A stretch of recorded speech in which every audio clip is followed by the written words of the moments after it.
सभी शिक्षक साथियों को मेरा नमस्कार। HRSP education and motivation YouTube channel पर एक बार फिर से स्वागत है। जैसा कि साथियों, निष्ठा प्रशिक्षण कार्यक्रम के अंतर्गत मॉड्यूल 13 कोर्स 13 स्कूल नेतृत्व अवधारणा और अनुप्रयोग, यह प्रशिक्षण कार्यक्रम अंतिम भाग के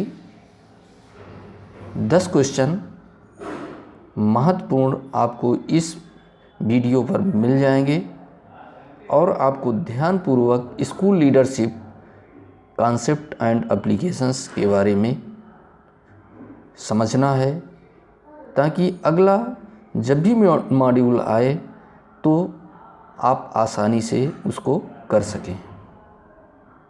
तो साथियों, इस प्रकार से निष्ठा प्रशिक्षण कार्यक्रम प्रश्नोत्तरी में यदि आप पहली बार इस यूट्यूब चैनल पे जुड़े हुए हैं तो सबसे पहले सब्सक्राइब कर लें, और यदि यह वीडियो आपको पसंद आए तो लाइक ज़रूर करें और साथियों को ज़्यादा से ज़्यादा शेयर करें।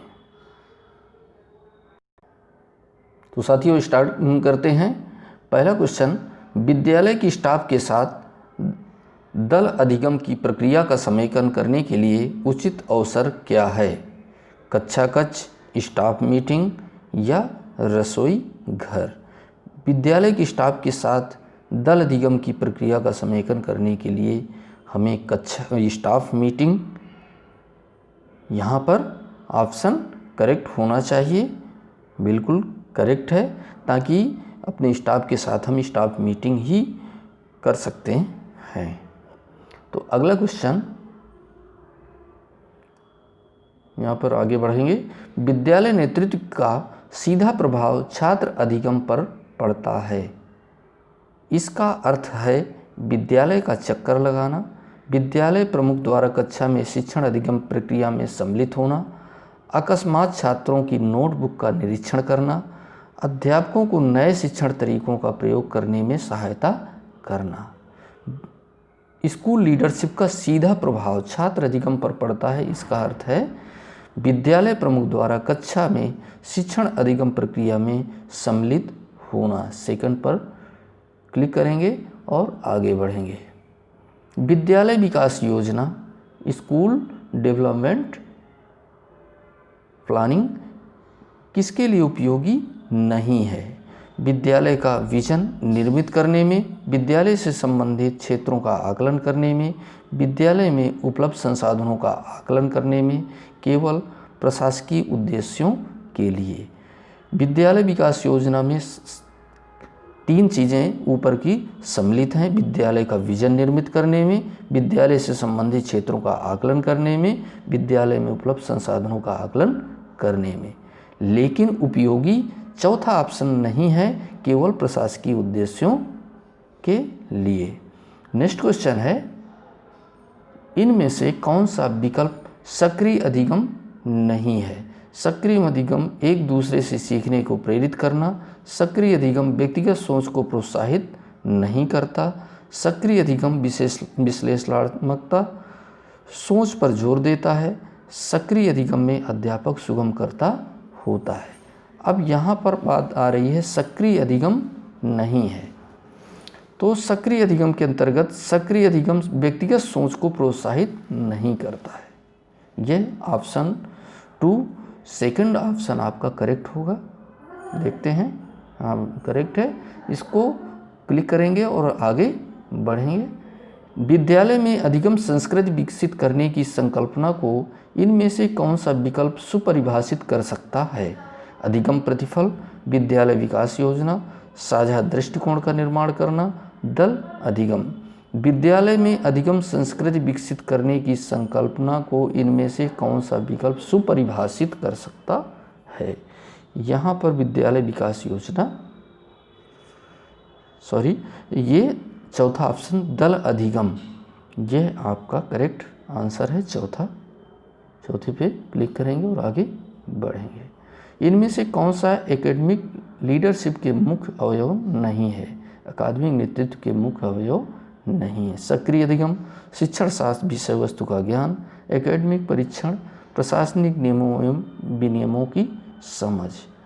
यहाँ पर चौथा ऑप्शन होना चाहिए, बिल्कुल चौथा ऑप्शन आपका करेक्ट है। प्रशासनिक नियमों एवं विनियमों की समझ यह एकेडमिक लीडरशिप के मुख्य अवयव में से नहीं है, अतिरिक्त है। तो नेक्स्ट क्वेश्चन पे आएंगे। शिक्षण शास्त्र विषय वस्तु ज्ञान की संकल्पना में निम्न में से कौन सा बिंदु सहायक नहीं है?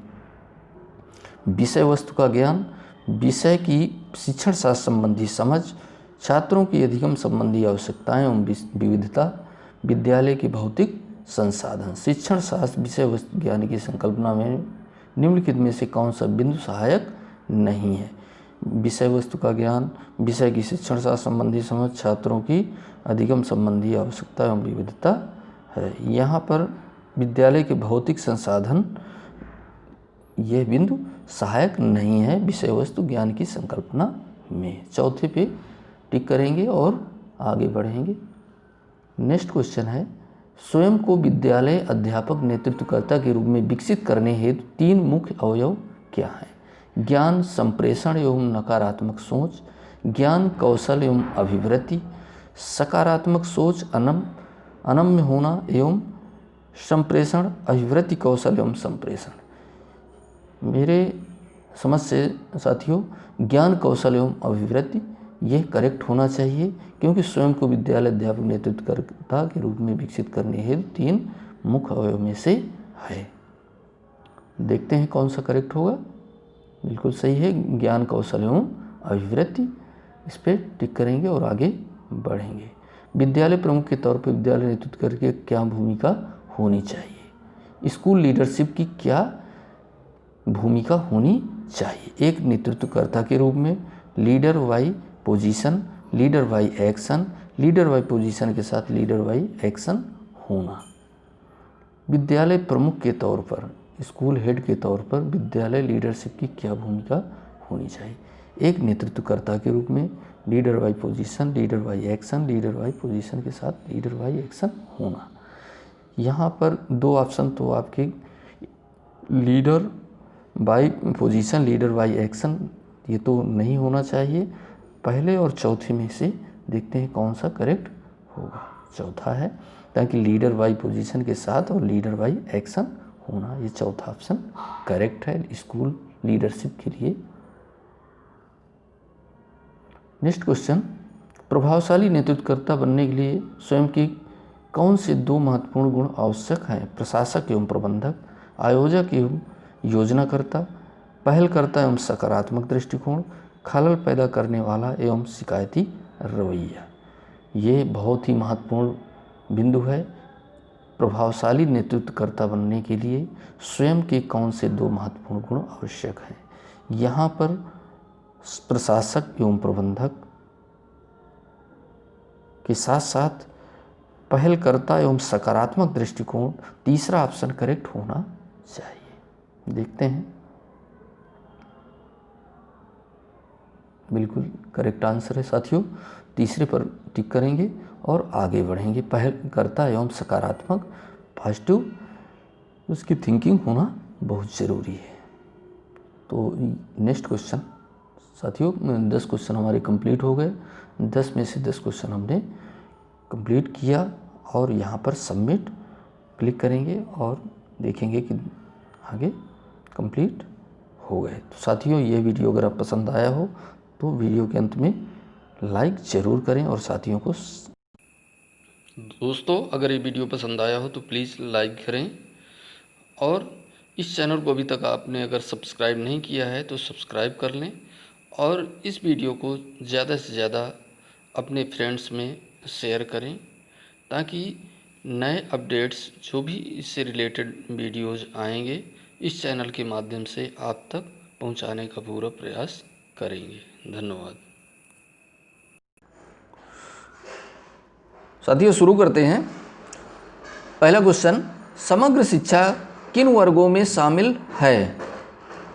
कक्षा 1 से 12वीं तक, कक्षा 1 से 10वीं तक, कक्षा 1 से 8वीं तक, पूर्व विद्यालय से 12वीं तक। तो साथियों सोचिए, समग्र शिक्षा अभियान के अंतर्गत कौन से वर्ग शामिल हैं?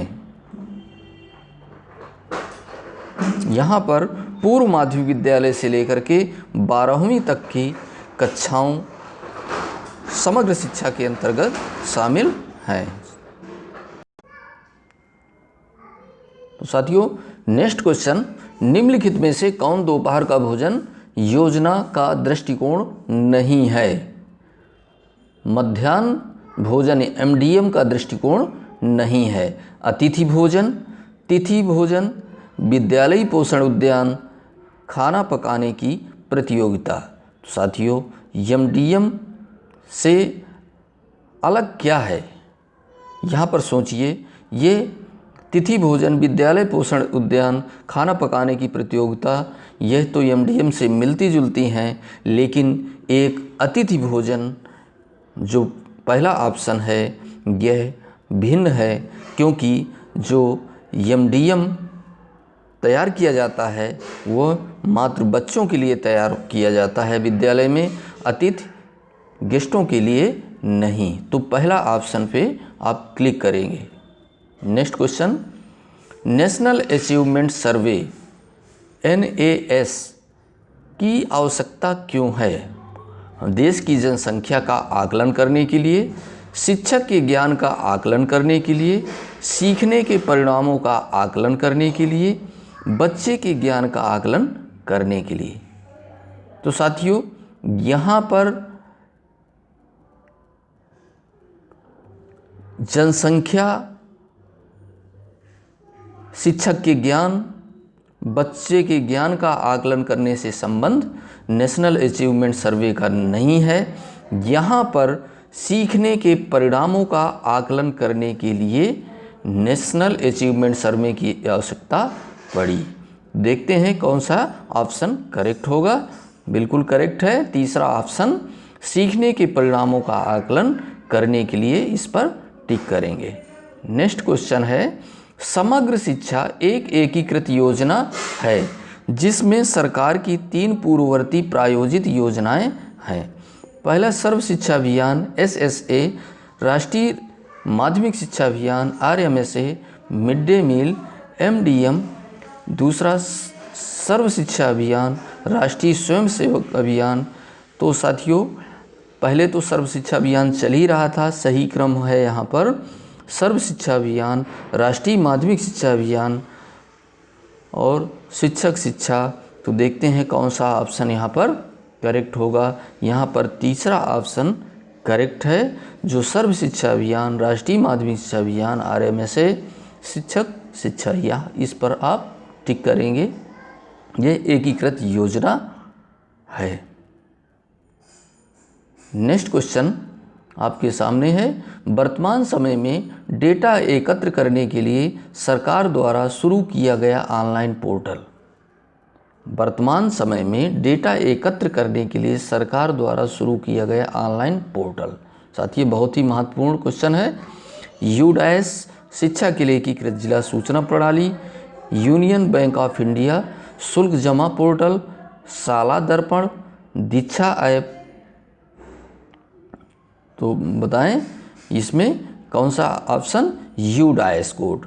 आपको पता है कि जैसे भी विद्यालय हमारे रजिस्टर्ड हैं सारे प्रसिद्धि विद्यालय, तो UDAS कोड सबका निर्धारित है और उनके द्वारा सरकार के पास ये डाटा एकत्र किया जाता है। तो नेक्स्ट क्वेश्चन, प्रारंभिक स्तर पर राष्ट्रीय उपलब्धि सर्वेक्षण NSA किन कक्षाओं में बच्चों की सीखने की उपलब्धि का आकलन करने के लिए बना है? कक्षा 3 से 9 तक, कक्षा 1 से 9 तक, 10वीं कक्षा तक, कक्षा 3, 5 और 8। तो साथियों, प्रारंभिक स्तर की बात हो रही है। प्रारंभिक स्तर पर NAS नेशनल अचीवमेंट सर्वे किन कक्षाओं में बच्चों की सीखने की उपलब्धि का आकलन करने के लिए बना है? यहाँ पर कक्षा 3 से कक्षा 9 तक का ऑप्शन करेक्ट होना चाहिए। देखते हैं आगे। बिल्कुल करेक्ट आंसर है, फर्स्ट पर क्लिक करेंगे और आगे बढ़ेंगे।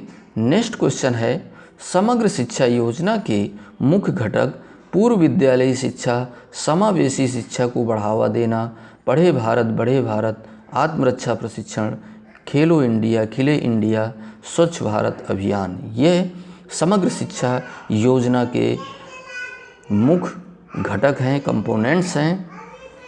तो यहाँ पर सीरियल से देखेंगे कि कौन सा करेक्ट आंसर होगा। तो सेकंड ऑप्शन है फर्स्ट, सेकंड, थर्ड, फोर्थ और फिफ्थ। यहाँ पर छठवां स्वच्छ भारत अभियान समग्र शिक्षा अभियान के अलावा अलग है।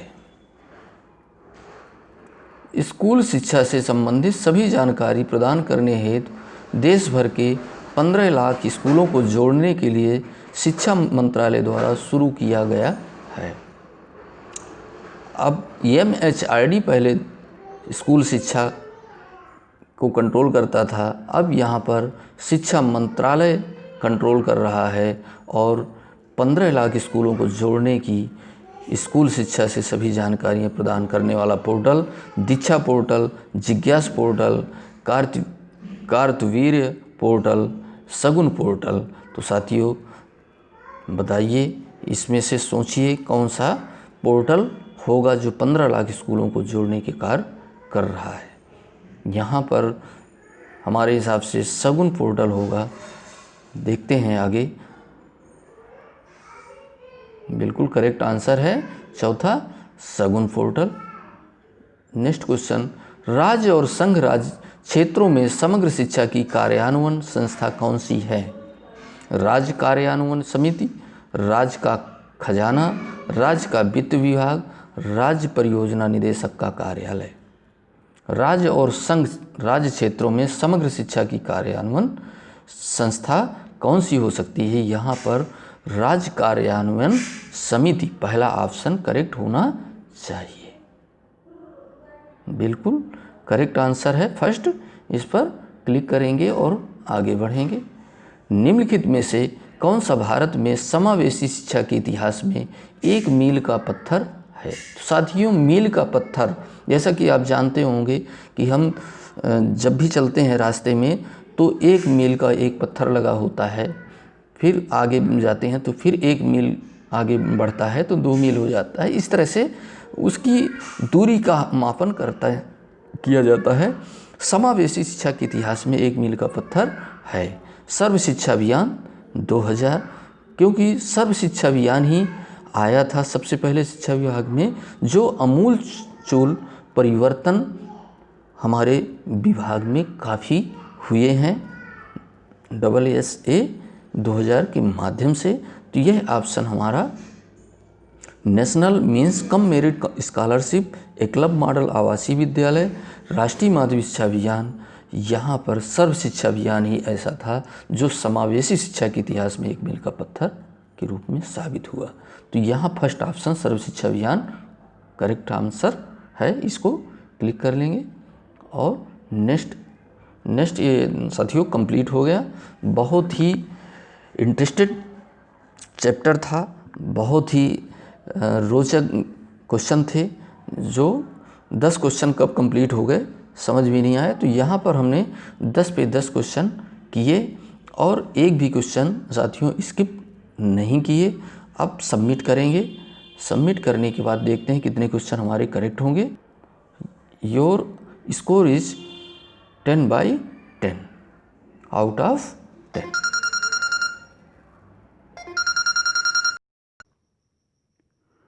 शिक्षक साथियों, एक बार फिर से HRSB education and motivation YouTube channel पर आपका स्वागत है।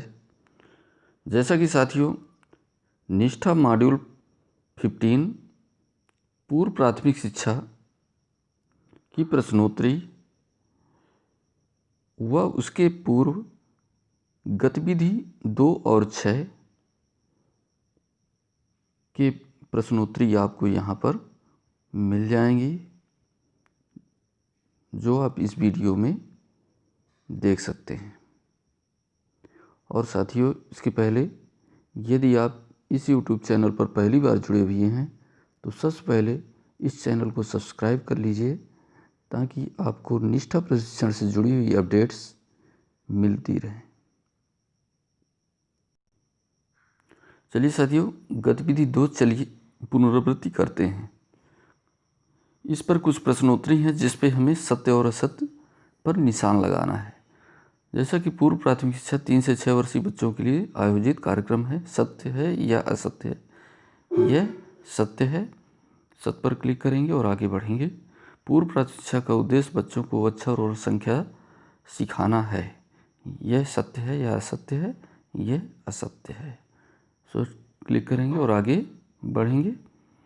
बच्चे तय करते हैं कि वे किस रुचि के क्षेत्र लर्निंग सेंटर में खेलना चाहते हैं। सत्य है या असत्य है? यह सत्य है। बच्चे तय करते हैं कि हमें किस रुचि से किस लर्निंग सेंटर में खेलना चाहिए। आगे बढ़ते हैं। पूर्व प्राथमिक शिक्षा का उद्देश्य बच्चे के समग्र विकास है। असत्य या सत्य? यह सत्य है। परिवेश बच्चों को शिक्षित करने का एक शक्तिशाली माध्यम है। सत्य है या असत्य है? यह सत्य है। परिवेश बच्चों को शिक्षित करने का एक बहुत बड़ा शक्तिशाली माध्यम है, ताकि वो परिवेश से ही सीखता है। बच्चे आपस में परस्पर संवाद करके सीखते हैं। सत्य है असत्य है? सत्य है। आगे बढ़ेंगे। बच्चे वयस्कों के साथ परस्पर संवाद से सीखते हैं। सत्य है या सत्य है? यह भी सत्य है। बड़ों का ही अनुकरण करके आगे सीखते हैं बच्चे। निर्देशित खेल बच्चों द्वारा शुरू किया जाता है। सत्य है या असत्य है? निर्देशित खेल बच्चों द्वारा शुरू किया जाता है। यह असत्य है। आगे बढ़ेंगे। विकास के 8 क्षेत्र आयाम हैं। सत्य या असत्य? यह असत्य है। नेक्स्ट, पूर्व प्राथमिक शिक्षा खेल के माध्यम से दी जाती है। सत्य या असत्य? यह सत्य होना चाहिए। पूर्व प्राथमिक शिक्षा खेल में दी जाती है। यह सत्य है। सत्य पर क्लिक करेंगे और आगे बढ़ेंगे। पूर्व प्राथमिक शिक्षा कार्यक्रम प्राथमिक कक्षा के लिए बच्चों को तैयार करता है। सत्य है या सत्य है? ये सत्य है। सत्य पर क्लिक करेंगे और आगे बढ़ेंगे। साथियों, ये 11 क्वेश्चन थे और 11 क्वेश्चन हम बिना स्किप किए हुए कंप्लीट किए और इसको सबमिट करने। सबमिट को क्लिक करें। सबमिट करने पे 11 आउट ऑफ 11 में से 11 अंक आपको यहाँ प्राप्त हुए। इस प्रकार से ये एग्जिट करके आगे बढ़ेंगे। अब अगली प्रश्न गतिविधि है गतिविधि 6, संयोजन लिंकेज स्थापित करने के घटक। गतिविधि 6 पर आधारित प्रश्नोत्तरी देख लेते हैं। इन पर सही विकल्प चुनें। बच्चों के लिए सारी सुविधाओं व सेवाओं के बीच संयोजन जैसे देखभाल, स्वास्थ्य, पोषण, टीकाकरण और शिक्षा। लोकेशन स्थानीय मैनेजमेंट प्रबंधन प्रोग्रामेटिक कार्यक्रम के अनुसार। लोकेशनल मतलब स्थानीय, मैनेजमेंट मतलब प्रबंधन, प्रोग्रामेटिक मतलब कार्यक्रम के अनुसार। बच्चों के लिए सारी सुविधाओं व सेवाओं के बीच संयोजन जैसे देखभाल, स्वास्थ्य, यहाँ पर मैनेजमेंट होना चाहिए। बिल्कुल प्रबंधन, यह आपका दूसरा ऑप्शन करेक्ट है। आगे बढ़ेंगे। प्राथमिक कक्षाओं के साथ खेल आधारित तरीकों प्लेवे को बढ़ाना। लोकेशनल स्थानीय, मैनेजमेंट प्रबंधन, प्रोग्रामेटिक कार्यक्रम के अनुसार। प्रोग्रामेटिक कार्यक्रम के अनुसार खेल की प्रक्रिया हम प्रोग्राम बनाते हैं, उसके बाद निर्धारित करते हैं। नेक्स्ट क्वेश्चन, प्राथमिक कक्षाओं व पूर्व प्राथमिक स्तरों के शिक्षकों के लिए संयुक्त प्रशिक्षण मैनेजमेंट प्रबंधन लोकेशन स्थानीय प्रोग्रामेटिक कार्यक्रम के अनुसार। ये भी प्राथमिक कक्षाओं व पूर्व प्राथमिक स्तरों के शिक्षकों के लिए संयुक्त प्रशिक्षण के लिए प्रोग्राम कार्यक्रम तैयार किया जाता है। तीसरा ऑप्शन करेक्ट होगा। प्राथमिक विद्यालय के अहाते के आसपास, अहाते मतलब कंपाउंड के आसपास पूर्व प्राथमिक केंद्र का प्रावधान है। मैनेजमेंट प्रबंधन लोकेशनल प्रोग्रामेटिक कार्यक्रम के अनुसार। यहाँ पर लोकेशनल रहेगा। समुदाय के सहयोग व संसाधनों का उपयोग करना। प्रोग्रामेटिक कार्यक्रम के अनुसार मैनेजमेंट प्रबंधन लोकेशनल स्थानीय समुदाय के सहयोग, यहाँ मैनेजमेंट का ऑप्शन क्लिक करेंगे और आगे बढ़ेंगे। पूर्व प्राथमिक स्तरों व कक्षा 1 के पाठ्यक्रम में संयोजन लोकेशनल स्थानीय मैनेजमेंट प्रबंधन प्रोग्रामेटिक कार्यक्रम के अनुसार। कक्षा 1 के पूर्व प्राथमिक स्तर के लिए प्रोग्रामेटिक कार्यक्रम के अनुसार पाठ्यक्रम का संयोजन करेंगे। तीसरा ऑप्शन करेक्ट है और आगे बढ़ते हैं। संयुक्त योजना निरीक्षण लोकेशन स्थानीय प्रोग्रामेटिक कार्यक्रम के अनुसार मैनेजमेंट प्रबंधन। संयोग योजना निरीक्षण और अवलोकन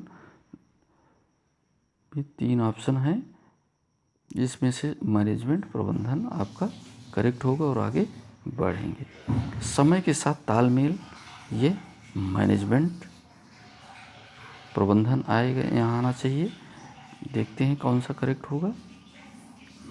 प्रोग्रामेटिक है, कार्यक्रम के अनुसार समय के साथ तालमेल, प्रोग्रामेटिक कार्यक्रम के अनुसार, ये ऑप्शन करेक्ट है। सामग्री उपकरण और ढांचागत सहूलियतों साझा करना लोकेशनल मतलब स्थानीय, प्रोग्रामेटिक मीन्स कार्यक्रम के अनुसार मैनेजमेंट प्रबंधन। तो सामग्री उपकरण और ढांचागत सहूलियतों के लिए प्रोग्रामेटिक कार्यक्रम के अनुसार दूसरा ऑप्शन करेक्ट है। इसको क्लिक करेंगे और आगे बढ़ेंगे। तो हमारे 9 क्वेश्चन थे गतिविधि 6 पर आधारित साथियों। तो ये हमने 6 क्वेश्चन के आंसर 9 क्वेश्चन के आंसर दिए और ये हमने स्किप एक भी नहीं किए। इस प्रकार से हमारा ये सबमिट कर देंगे और ये गतिविधि 6 पे आधारित प्रश्नोत्तरी हमारी